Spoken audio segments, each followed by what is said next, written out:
ಎಲ್ಲರಿಗೂ ನಮಸ್ಕಾರ. Welcome back to Harshita vlogs. ನಾನು ಲೆಂತಿ ವಿಡಿಯೋ ಮಾಡಿ ತುಂಬ ದಿನಗಳಾಗಿತ್ತು.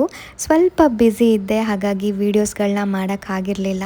ಸೊ ಇವತ್ತು ರ್ಯಾಂಡಮ್ ಆಗಿ ವಿಡಿಯೋನ ಸ್ಟಾರ್ಟ್ ಮಾಡಿದೆ. ನೋಡೋಣ ಹೇಗಿರುತ್ತೆ ಅಂತ ಹೇಳ್ಬಿಟ್ಟು. ಬೆಳಗ್ಗೆ ಎದ್ದ ತಕ್ಷಣವೇ ನನ್ನ ಮಗಳು ಕೂಡ ನನ್ನ ಜೊತೆನೇ ಎದ್ಬಿಡ್ತಾರೆ. ಹಾಗಾಗಿ ಅವ್ರಿಗೆ ಹಾಲನ್ನ ಕೊಟ್ಬಿಟ್ಟು ನಾನು ತಿಂಡಿಗೆ ರೆಡಿ ಮಾಡಿಕೊಂಡೆ. ಇವತ್ತಿನ ಬ್ರೇಕ್ಫಾಸ್ಟ್ಗೆ ನಾನು ಶಾವಿಗೆ ಬಾತ್ ಮಾಡಿದ್ದೆ. ನನ್ನ ಮಗಳಿಗೂ ಕೂಡ ಶಾವಿಗೆ ಬಾತ್, ಪುಳಿಯೋಗರೆ ಈ ರೀತಿ ಎಲ್ಲ ತಿಂಡಿಗಳನ್ನ ತಿನ್ಸೋಕ್ಕೆ ಸ್ಟಾರ್ಟ್ ಮಾಡಿದ್ದೀನಿ. ಇವಾಗ ಅವ್ರಿಗೆ ಹತ್ತತ್ರ 2 ವರ್ಷ. ಹಾಗಾಗಿ ಸ್ವಲ್ಪ ಖಾರ ಕಡಿಮೆ ಹಾಕ್ಬಿಟ್ಟು ತಿಂಡಿನ ಮಾಡೋದ್ರಿಂದ ಮಕ್ಕಳು ಈಸಿಯಾಗಿ ತಿಂತಾರೆ ಅಂತ ಹೇಳ್ಬಿಟ್ಟು ಈ ರೀತಿ ಸ್ಟಾರ್ಟ್ ಮಾಡ್ಕೊಂಡಿದ್ದೀನಿ.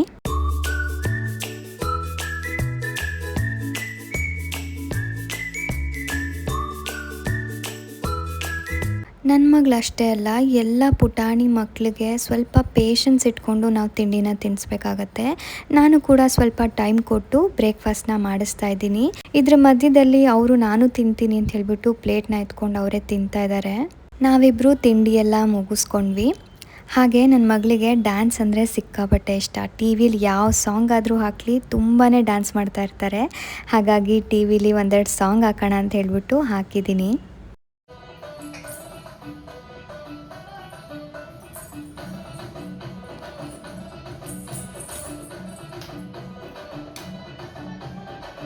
ಒಂದು 2-3 ಸಾಂಗಿಗೆ ಸಖತ್ತಾಗಿ ಸ್ಟೆಪ್ ಹಾಕಿದ ಮೇಲೆ ನನ್ನ ಮಗಳು ಸ್ವಲ್ಪ ಟಯರ್ಡ್ ಆದರು.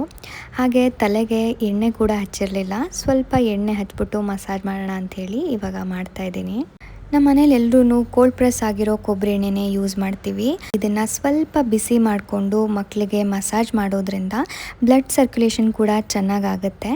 ಹಾಗಾಗಿ ಇದೇ ಎಣ್ಣೆನ ನನ್ನ ಮಗಳಿಗೂ ಕೂಡ ಯೂಸ್ ಮಾಡ್ತಾಯಿದ್ದೀನಿ.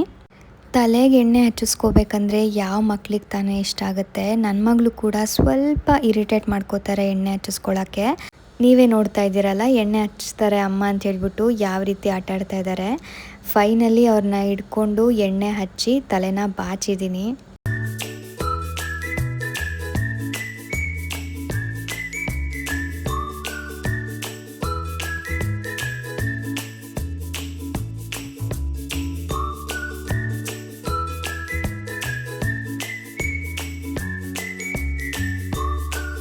ಸಾಮಾನ್ಯವಾಗಿ ಎಲ್ಲರೂ ಹೇಳ್ತಿರ್ತಾರೆ ಮಕ್ಕಳಿರೋ ಮನೇಲಿ ಟೈಮ್ ಹೋಗೋದೇ ಗೊತ್ತಾಗಲ್ಲ ಅಂತ. ನಮ್ಮ ಮನೇಲೂ ಕೂಡ ಹಾಗೇನೆ. ನನ್ನ ಮಗಳು ಇರೋದ್ರಿಂದ ಟೈಮ್ ಹೇಗೆ ಹೋಗುತ್ತೆ ಅಂತಲೇ ಗೊತ್ತಾಗಲ್ಲ. ಬೆಳಗ್ಗೆ ಬ್ರೇಕ್ಫಾಸ್ಟ್ ಮಾಡಿ ನನ್ನ ಮಗಳಿಗೆ ತಿನ್ನಿಸಿ ಸ್ವಲ್ಪ ಹೊತ್ತು ಆಟ ಆಡ್ತಾರೆ. ಅದಾದಮೇಲೆ 12-12:30 ಅಷ್ಟರಲ್ಲಿ ನಿದ್ದೆ ಮಾಡಿಬಿಡ್ತಾರೆ. ಒಂದು 2 to 2.5 hours ನಿದ್ದೆ ಮಾಡ್ತಾರೆ. ಆ ಗ್ಯಾಪಲ್ಲಿ ಅಡುಗೆ ಮಾಡ್ಕೊಂಬೇಡ ಅಂಥೇಳಿ ನಾನಿವತ್ತು ನುಗ್ಗೆಕಾಯಿ ಸಾಂಬಾರು ಮಾಡ್ತಾಯಿದ್ದೀನಿ. ನುಗ್ಗೆಕಾಯಿ ಸಾಂಬಾರು ಎಲ್ಲರೂ ಕೂಡ ಮಾಡ್ತೀವಿ, ಬಟ್ ಡಿಫ್ರೆಂಟ್ ಸ್ಟೈಲಲ್ಲಿ ಮಾಡ್ತೀವಿ. ಅದೇ ರೀತಿ ನಾನು ಹೇಗೆ ಮಾಡ್ತೀನಿ ಅನ್ನೋದನ್ನು ಕ್ವಿಕ್ಕಾಗಿ ನಿಮಗೆ ತೋರಿಸ್ತಾ ಇದ್ದೀನಿ. ನಾನಿಲ್ಲಿ ತೊಗರಿಬೇಳೆ ಹಾಗೆ ಮಸೂರು ದಾಲ್ನ ತೊಳ್ಕೊಂಡು 1 ವಿಷಿಲ್ ಆಗೋವರೆಗೂ ಕೂಗಿಸ್ಕೊತಾ ಇದ್ದೀನಿ. 1 ವಿಷಿಲ್ ಕೂಗೋ ಅಷ್ಟರಲ್ಲೇ ನಾನಿಲ್ಲಿ ನುಗ್ಗೆಕಾಯಿ, ಈರುಳ್ಳಿ, ಟೊಮೆಟೊನ ಕಟ್ ಮಾಡ್ಕೊಂಡಿದ್ದೀನಿ. ಬೇಳೆ ಎಲ್ಲ 1 ವಿಷಿಲ್ ಕೂಗಾದಮೇಲೆ ನಾವು ಲಿಡ್ನ ತೆಗೆದು ನಾವು ಕಟ್ ಮಾಡ್ಕೊಂಡಿದ್ವಲ್ಲ ತರಕಾರಿಗಳನ್ನ ಸೇರಿಸ್ಕೋಬೇಕಾಗತ್ತೆ. 1 ವಿಷಿಲ್ ಕೂಗಿಸಿದ್ವಲ್ಲ, ಸೊ ಬೇಳೆ ಸ್ವಲ್ಪ ಲೈಟಾಗಿ ಬೆಂದಿರುತ್ತೆ. ಈ ತರಕಾರಿಗಳನ್ನೆಲ್ಲ ಹಾಕಿದ್ಮೇಲೆ ಇನ್ನೊಂದು ವಿಷಿಲ್ ಕೂಗಿಸ್ತೀವಿ. ಆವಾಗ ನುಗ್ಗೆಕಾಯಿ ಕೂಡ ಮೀಡಿಯಮಲ್ಲೇ ಬೇಯುತ್ತೆ.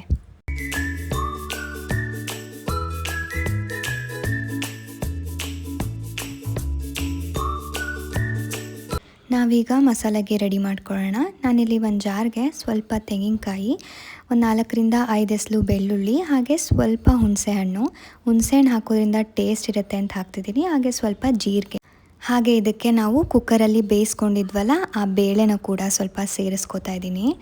ಹಾಗೆ ಇದಕ್ಕೆ 1 ಟೇಬಲ್ ಸ್ಪೂನ್ ಆಗೋಷ್ಟು ಸಾಂಬಾರು ಪುಡಿ ಹಾಗೆ ಅಚ್ಕಾರದ ಪುಡಿನ ಸೇರಿಸ್ಕೊತಾ ಇದ್ದೀನಿ. ಇದನ್ನು ಗ್ರೈಂಡ್ ಮಾಡಬೇಕು. ಈ ಕುಕ್ಕರಲ್ಲಿ ನಾವು ಬೇಳೆಗಳನ್ನ ಹಾಗೆ ತರಕಾರಿಗಳನ್ನ ಬೇಯಿಸ್ಕೊಂಡಿದ್ವಲ್ಲ, ಇದಕ್ಕೆ ನಾವು ರುಬ್ಬಿರೋ ಮಸಾಲೆನ ಸೇರಿಸ್ಕೋಬೇಕಾಗತ್ತೆ. ಈ ಮಸಾಲೆನ ಚೆನ್ನಾಗಿ ಮಿಕ್ಸ್ ಮಾಡಿಕೊಂಡು ರುಚಿಗೆ ಎಷ್ಟು ಬೇಕೋ ಅಷ್ಟು ಉಪ್ಪನ್ನ ಸೇರಿಸ್ಕೊಂಡು 1 ಕುದಿ ಬರೋವರೆಗೂ ಕುದಿಸ್ಕೊಳ್ಳೋಣ. ಹಾಗೆ ಇಲ್ಲಿ ಒಗ್ಗರಣೆಗೂ ಕೂಡ ಹಾಕೋತಾ ಇದ್ದೀನಿ. ಒಂದು ಪ್ಯಾನ್ಗೆ 2-3 ಸ್ಪೂನ್ ಆಗೋಷ್ಟು ಎಣ್ಣೆನ ಹಾಕ್ಕೊಂಡು ಎಣ್ಣೆ ಸ್ವಲ್ಪ ಕಾದ್ಮೇಲೆ ನಾವಿಲ್ಲಿ ಸಾಸಿವೆ, ಕರಿಬೇವು ಹಾಗೆ ಹಿಂಗನ್ನು ಹಾಕ್ಕೊಳ್ಳೋಣ. ಲೋ ಫ್ಲೇಮಲ್ಲಿ ಸಾಂಬಾರು ಕುದೀತಾ ಇದೆ. ಇದಕ್ಕೆ ನಾವು ಒಗ್ಗರಣೆನ ಸೇರಿಸ್ಕೊಂಡು ಚೆನ್ನಾಗಿ ಮಿಕ್ಸ್ ಮಾಡಿಕೊಂಡ್ರೆ ತುಂಬಾ ಟೇಸ್ಟಿಯಾಗಿರೋ ನುಗ್ಗೆಕಾಯಿ ಸಾಂಬಾರು ರೆಡಿಯಾಗಿದೆ. ಎಲ್ಲರೂ ಕೂಡ ಟ್ರೈ ಮಾಡಿ, ತುಂಬಾ ರುಚಿಯಾಗಿರುತ್ತೆ. ಸಾಂಬಾರೆಲ್ಲ ರೆಡಿ ಮಾಡೋ ಅಷ್ಟರಲ್ಲಿ ನನ್ನ ಮಗಳು ಕೂಡ ಎದ್ಬಿಟ್ರು. ಎದ್ದ ತಕ್ಷಣ ಅವ್ರ ಬೆರಳ ನೋಡಿಕೊಂಡು ನೇಲ್ ಪಾಲಿಶ್ ಎಲ್ಲ ಹೋಗ್ಬಿಟ್ಟಿದೆ ಅಮ್ಮ, ಹೊಸದು ಹಾಕ್ರಿ ಅಂತ ಕೇಳ್ತಾ ಇದ್ದಾರೆ. ಹೋಗ್ಬಿಡ್ತಲ್ಲ. ಏನು ಹೋಗಿರೋದು? ನೇಲ್ ಪಾಲಿಶ್ ಹಾಕೋಣ.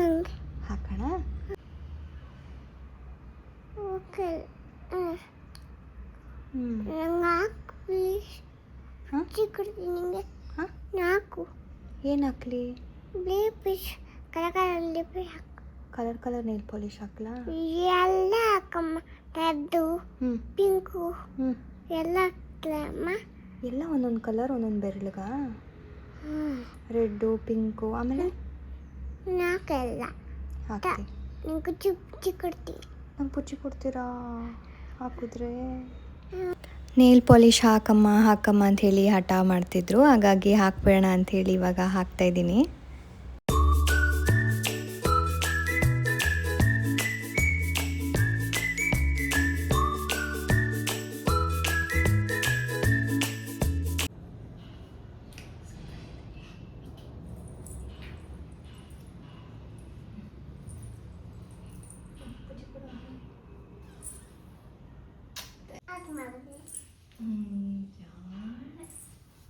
ನನ್ನ ಮಗಳಿಗೆ ನೈಲ್ ಪಾಲಿಶ್ ಎಲ್ಲ ಹಾಕಿದ್ದಾದಮೇಲೆ ಮಧ್ಯಾಹ್ನದ ಊಟಕ್ಕೆ ಬಿಸಿ ಅನ್ನ, ಸ್ವಲ್ಪ ತುಪ್ಪ ಹಾಗೆ ತಿಳಿ ಸಾಂಬಾರು ಹಾಕಿ ಊಟ ಮಾಡಿಸ್ದೆ. ನೀಟಾಗಿ ಊಟ ಮಾಡಿದ್ರು.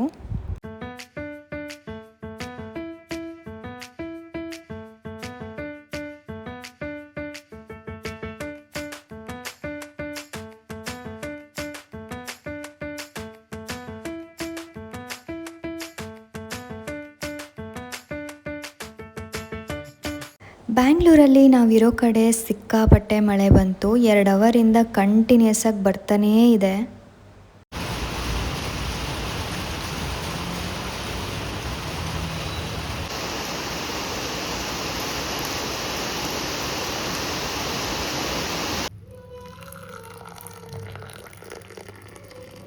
ನಾವು ಯೂಶ್ವಲಿ ಏನು ಕಾಫಿ ಕುಡಿಯಲ್ಲ, ಬಟ್ ಮಳೆ ಬರ್ತಿತ್ತಲ್ಲ ಅದು ತುಂಬಾ ಚೆನ್ನಾಗಿರುತ್ತೆ ಅಂತ ಹೇಳಿ ನಾನು ನನ್ನ ಹಸ್ಬೆಂಡ್ ಕಾಫಿ ಕುಡಿತಾ ಇದ್ದೀವಿ. ಲ್ಯಾಪ್ಟಾಪ್ದಲ್ಲ ಅದು, ಪಪ್ಪಂದು ಸ್ಕಿಪ್ಪಿಂಗ್ ತಾನೆ.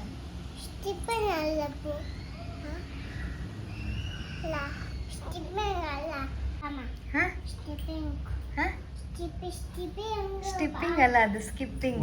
ಹೆಂಗ್ ಮಾಡೋದು?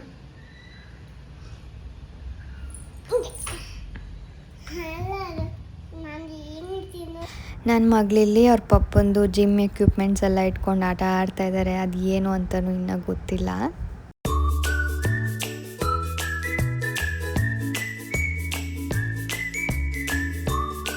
ಇಲ್ಲಿ ತುಂಬ ಜೋರು ಮಳೆ ಬಂದಿರೋದ್ರಿಂದ ಸ್ವಲ್ಪ ಹೊತ್ತು ಕರೆಂಟ್ ಕೂಡ ಹೋಗಿತ್ತು. ಅಷ್ಟರಲ್ಲಿ ನಾವು ಊಟ ಎಲ್ಲ ಮಾಡ್ಕೊಂಬಿಟ್ಟಿದ್ವಿ. ನನ್ನ ಮಗಳು ಒಂದು ರೌಂಡ್ ವಾಕ್ ಕೂಡ ಮುಗಿಸ್ಕೊಂಡು ಬಂದಿದ್ದಾರೆ. ಫುಲ್ ಟಯರ್ಡ್ ಆಗಿದ್ರು, ಸಿಕ್ಕಾಪಟ್ಟೆ ನಿದ್ದೆ ಬಂದಿತ್ತು ಅನಿಸುತ್ತೆ. ಹೆಂಗೆ ಮಾಡೋದು? Good night. ಇವತ್ತಿನ ವ್ಲಾಗ್ ಹೀಗಿತ್ತು. ಐ ಹೋಪ್ ಈ ವಿಡಿಯೋ ನಿಮ್ಮೆಲ್ಲರಿಗೂ ಇಷ್ಟ ಆಗಿದೆ ಅಂತ ಅನ್ಕೋತೀನಿ. ಇಷ್ಟ ಆಗಿದ್ರೆ ಪ್ಲೀಸ್ ಒಂದು ಲೈಕ್ ಮಾಡಿ, ಶೇರ್ ಮಾಡಿ, ಹಾಗೆ ನನ್ನ ಚಾನಲ್ಗೆ ಸಬ್ಸ್ಕ್ರೈಬ್ ಕೂಡ ಮಾಡ್ಕೊಳ್ಳಿ. ಮತ್ತೆ ಮುಂದಿನ ವ್ಲಾಗಲ್ಲಿ ಸಿಗೋಣ. Thank you all. ಬಾಯ್.